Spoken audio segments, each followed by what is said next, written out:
Hello everyone, my name is Mansi Manoj. स्वागत करती हूँ करंट अफेयर के एपिसोड नंबर 649 में। आज की तारीख है 7 मई 2020। पिनाकल एंड फ्रंटियर आईएएस हमारे दो चैनल्स हैं। अगर अभी तक आपने इसको सब्सक्राइब नहीं किया तो सब्सक्राइब जरूर कीजिए।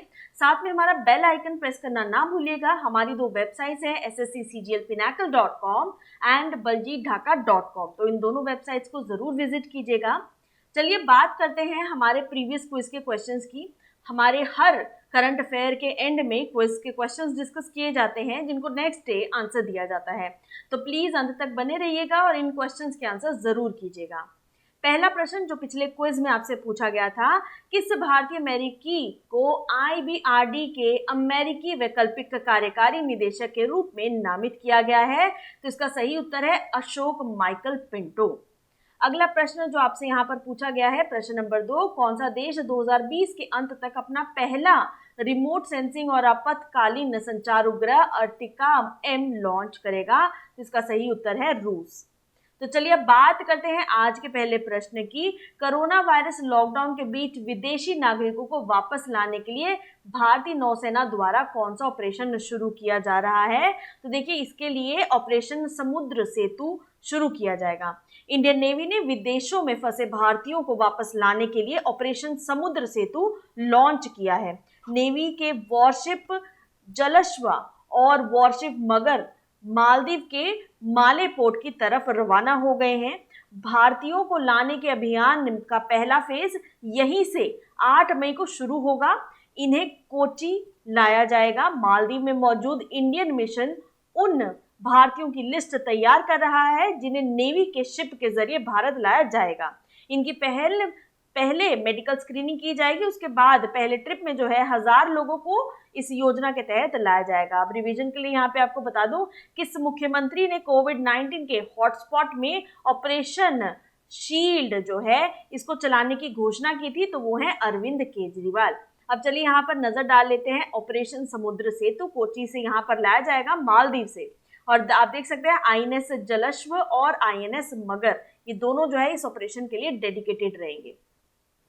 अगले प्रश्न की बात करते हैं। जर्मन पर जीत की 75वीं वर्षगांठ को चिन्हित करने के लिए रूसी राष्ट्रपति ने स्मारक युद्ध पदक के किसे सम्मानित किया है? तो ये जो सम्मान है ये दिया गया है किम जोंग उन को। रूस के राष्ट्रपति व्लादिमीर पुतिन ने नाजी जर्मनी पर जीत की 75वीं सालगिरह पर उत्तर कोरिया के शासक किम जोंग उन को स्मारक युद्ध पदक से सम्मानित किया। उत्तर कोरिया के नेता को यह पदक उनके देश में जान गंवाने वाले सोवियत सैनिकों की यादों को सुरक्षित और संरक्षित रखने के लिए दिया गया है। प्योंगयांग में रूस के राजदूत अलेक्जेंडर मैत्सेगोरा ने उत्तर कोरिया के विदेश मंत्री री सोन-ग्वोन को यह पदक दिया है। उत्तर कोरिया ने दावा किया है कि देश में कोरोना वायरस का अब तक एक भी मामला वहां पर सामने नहीं आया है। अब बात कर लेते हैं कुछ एडिशनल इंफॉर्मेशन की। पिछले साल रूस ने द्वितीय विश्व युद्ध में जीत के 75वें साल पूरे होने के उपलक्ष्य में 9 मई को मॉस्को में होने वाली परेड में किम जोंग उन को भी आमंत्रित किया था, लेकिन हालांकि पुतिन ने पिछले महीने कोरोना वायरस की महामारी के चलते परेड को अनिश्चित काल के लिए स्थगित कर दिया है। चलिए अब बात करते हैं यहाँ पर नॉर्थ कोरिया की लोकेशन की। नॉर्थ कोरिया आप देख सकते हैं, कैपिटल है प्योंगयांग, और एक एट्रो जो है ये एक डेमोक्रेसी कंट्री नहीं है, ये आप सभी को हमें पता है। करेंसी है नॉर्थ कोरियन वॉन। तो आप देख सकते हैं एक तरफ येलो सी है, दूसरी तरफ है sea of Japan, east sea. Border आप देख सकते हैं थोड़ा सा रशिया के साथ लगता है, चाइना के साथ लगता है, और नीचे से साउथ कोरिया इसका बॉर्डर शेयर करता है। तो ये भी आपको इसमें ध्यान में रखना है। चलिए अब बात करते हैं अगले प्रश्न की। प्रश्न नंबर 3, किस राज्य सरकार ने वापस लाए गए प्रवासी परिवार के सदस्यों को जागरूक करने के लिए निगाह कार्यक्रम करने की शुरुआत की है? तो ये हिमाचल प्रदेश द्वारा किया गया है। बाहरी राज्यों से हिमाचल आने वाले लोगों के परिजनों को शिक्षित और संवेदनशील बनाने के लिए सरकार निगाह कार्यक्रम शुरू कर रही है। इसमें उन्हें बाहर से आने वाले घर के सदस्य के प्रति सामाजिक दूरी को सुनिश्चित बनाने के बारे में जागरूक किया जाएगा। प्रदेश के विभिन्न हिस्सों में हिमाचल वासियों की घर वापसी पर सरकार उनके स्वास्थ्य की जांच के साथ उनकी ट्रैवल हिस्ट्री की जानकारी लेगी। इसके लिए आशा कार्यकर्ताओं, स्वास्थ्य कार्यकर्ताओं और आंगनबाड़ी कार्यकर्ताओं का दल बाहरी राज्यों से वापस लौटने वाले लोगों के घर घर जाकर उनके परिजनों को सामाजिक दूरी बनाने और के महत्व के बारे में शिक्षित करेगा।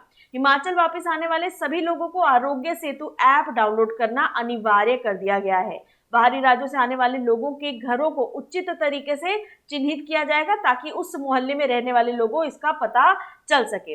अब यहाँ पे रिवीजन के लिए आपको बता दूं, मुख्यमंत्री शहरी रोजगार गारंटी योजना का शुभारंभ किस राज्य में किया गया, तो वो भी हिमाचल प्रदेश में ही किया गया। आप देख सकते हैं यहाँ पे लोकेशन हिमाचल प्रदेश की। यहाँ के गवर्नर है दत्तेरता और सीएम है जयराम ठाकुर। नेशनल पार्क की बात करें, pin valley national park, Indrakila national park और खीरगंगा नेशनल पार्क, ये आपको यहाँ पर ध्यान में रखना है।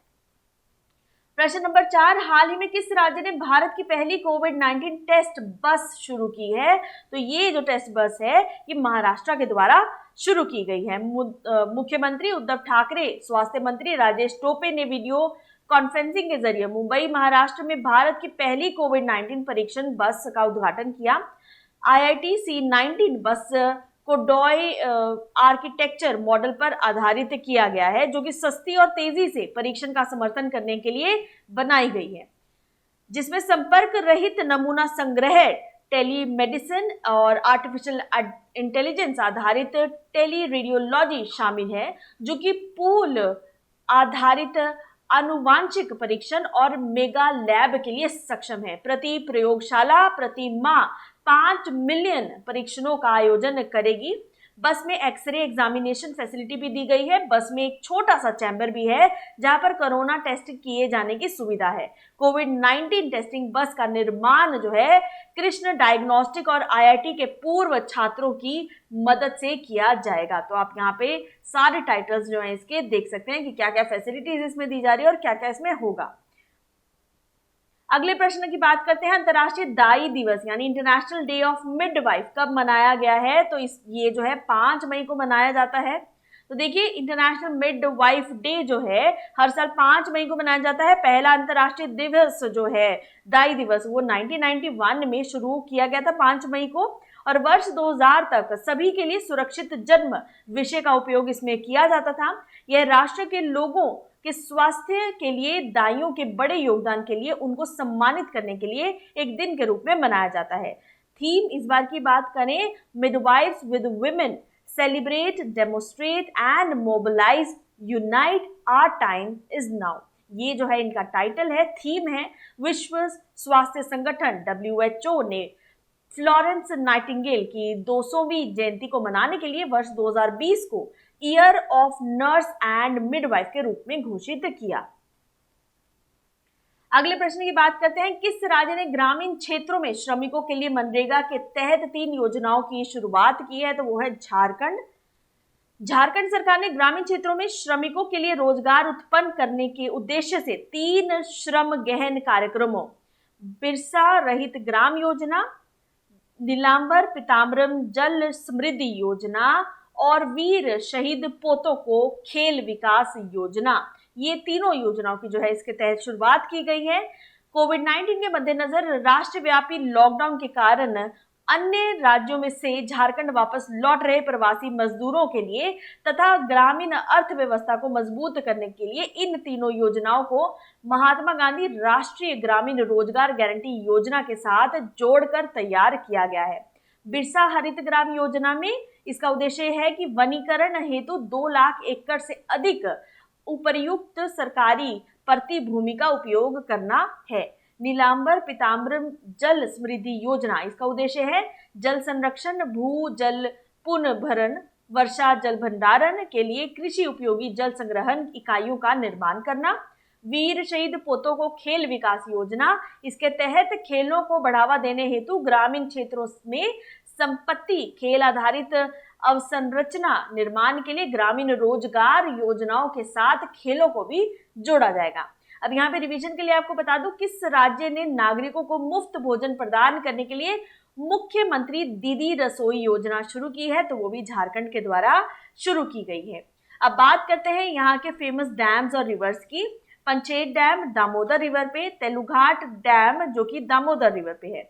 झारखंड की कैपिटल रांची, गवर्नर है द्रौपदी मुर्मू, चीफ मिनिस्टर है हेमंत सोरेन। तो ये आपको यहाँ पर ध्यान में रखना है।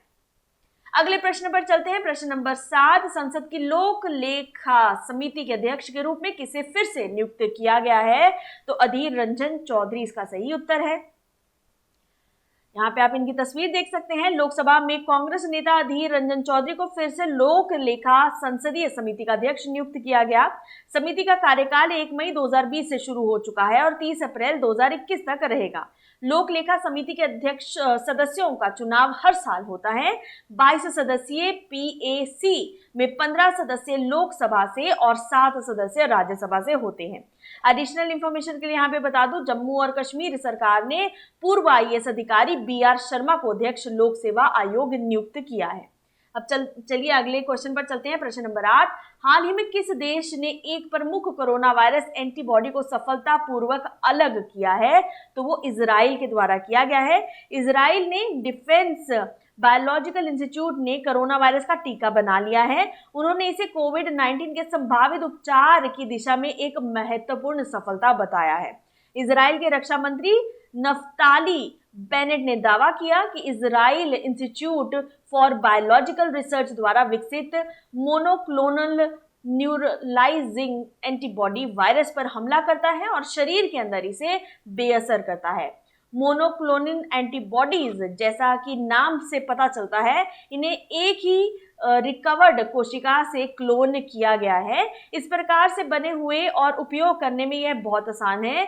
यह पॉलीक्लोन एंटीबॉडी के विपरीत है और इसे जैसे कि देखा जा सकता है कि कई तरह की कोशिकाओं से प्राप्त करने की आवश्यकता नहीं है, एक ही तरीके से बनाया जाएगा। यहाँ पे अब इजराइल की लोकेशन देख लीजिए। जेरूसलम कैपिटल है, करेंसी है न्यू शकेल, ठीक है।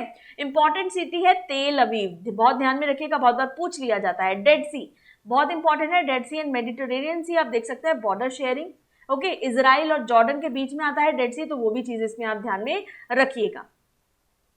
नेक्स्ट क्वेश्चन की बात करते हैं। विदेशों में फंसे भारतीयों को वापस लाने के लिए भारत में कौन सा मिशन शुरू किया गया है, वो आपको बताना है। वो है Vande Bharat mission. Corona virus lockdown की वजह से विदेशों में फंसे भारतीयों को वापसी के लिए वंदे भारत मिशन की शुरुआत जो है 7 मई से होने जा रही है। सरकार ने देश के बाहर फंसे भारतीय नागरिकों की वापसी के लिए मानक संचालन प्रक्रिया यानी SOP जारी की। विदेशों में विभिन्न गंतव्यों से पहले दिन 10 उड़ानें संचालित की जा रही हैं। एयर इंडिया एक्सप्रेस 12 देशों UAE, UK, US, Qatar, Saudi Arab, Singapore, Malaysia, Philippines, Bangladesh, Bahrain, Kuwait, Oman, इन सभी देशों से भारतीयों की वापसी की शुरुआत कर रही है। आपात चिकित्सा स्थिति वाले व्यक्तियों, बुजुर्गों तथा विद्यार्थियों को प्राथमिकता दी जाएगी तथा यात्रियों को यह यात्रा का भाड़ा भी खुद ही देना होगा। उन उड़ानों से पहले सबसे पहले जो है केरल के आवेदकों को भेजा जाएगा, क्योंकि स्वदेश वापसी के लिए पंजीकरण करने वाले सबसे अधिक संख्या में जो है वो केरल के ही प्रवासी शामिल हैं। चलिए अब बात करते हैं अगले प्रश्न की। ग्रामीण SHG उत्पादों को बाजार पहुंच प्रदान करने के लिए किस सरकारी पोर्टल ने द सरस कलेक्शन लॉन्च किया है? तो ये कलेक्शन जो है गवर्नमेंट ई-मार्केट GEM के द्वारा लॉन्च किया है। यहाँ पर आप देख सकते हैं केंद्रीय ग्रामीण विकास और पंचायती राज तथा कृषि और किसान कल्याण मंत्री नरेंद्र सिंह तोमर ने नई दिल्ली में सरकारी ई-मार्केट प्लेस GEM पोर्टल पर द सरस कलेक्शन का शुभारंभ किया। इसका मुख्य उद्देश्य ग्रामीण क्षेत्रों में SHG को केंद्र और राज्य सरकार के खरीदारों तक पहुंचाने के लिए बाजार उपलब्ध कराना है। इसके ग्रामीण स्वयं सहायता जो है समूहों द्वारा बनाए गए दैनिक उपयोगिता उत्पादों का प्रदर्शन किया जाएगा। GEM और दीनदयाल अंत्योदय योजना राष्ट्रीय ग्रामीण आजीविका मिशन, ग्रामीण विकास मंत्रालय की एक अनूठी पहल सरस संग्रह ग्रामीण स्वयं सहायता समूहों SHG द्वारा बनाए गए दैनिक उपयोग वाले उत्पादों को प्रदर्शित करता है। पहल चरण में 11 राज्यों में 913 SHG पहल से ही विक्रेताओं के रूप में पंजीकृत है और जो है 442 उत्पादों को पोर्टल पर उपलब्ध किया जाएगा। अब चलिए बात करते हैं आज की समरी कीवर्ड 7 मई 2020। Indian navy repatriate Indian citizen जो करेंगे, ये ऑपरेशन का नाम है Samudra Setu. Commemorative war medal by the Russian president जो दिया जा रहा है, that is for the Kim Jong Un. Program निगाह, ये जो प्रोग्राम है माइग्रेट रिटर्नीज के लिए, ये हिमाचल प्रदेश में जो है अप्लाई करवाया जा रहा है। इंडिया फर्स्ट कोविड-19 टेस्ट बस जो कि है महाराष्ट्र में IITians के एलुमनाइज के द्वारा शुरू किया जा रहा है। International day of the midwife जो है मई 5 को सेलिब्रेट किया जाता है उनके कमेंडेबल वर्क के लिए। 3 स्कीम्स मनरेगा से जुड़ी रूरल एरियाज में जो कि अभी शुरू की जा रही है, that is in Jharkhand. Reappointed chairperson of the parliament's PAC Adhir Ranjan Chowdhury isolated अ की कोरोना वायरस एंटीबॉडी, ये कहाँ किया गया है, इजराइल के द्वारा ये दावा किया जा रहा है। Mission bring back Indians stranded abroad, इसका जो नाम है that is Vande Bharat mission. The Saras collection rural self help groups products जो हैं ये गवर्नमेंट ई मार्केट की तरफ से दिए जा रहे हैं, तो ये भी आपको ध्यान में रखना है। चलिए अब बात करते हैं क्विज फॉर द डे की। अंतर्राष्ट्रीय दाई दिवस international day of the midwife कब मनाया जाता है, तो सही उत्तर है आपको इसका बताना है। प्रश्न नंबर 2, कोरोना वायरस लॉकडाउन के बीच विदेशी नागरिकों को वापस लाने के लिए भारतीय नौसेना द्वारा कौन सा ऑपरेशन शुरू किया गया है। तो दोनों क्वेश्चंस के आंसर आप कमेंट सेक्शन में लिख के बता सकते हैं। Thank you so very much for watching, have a nice day, please do subscribe and press the bell icon.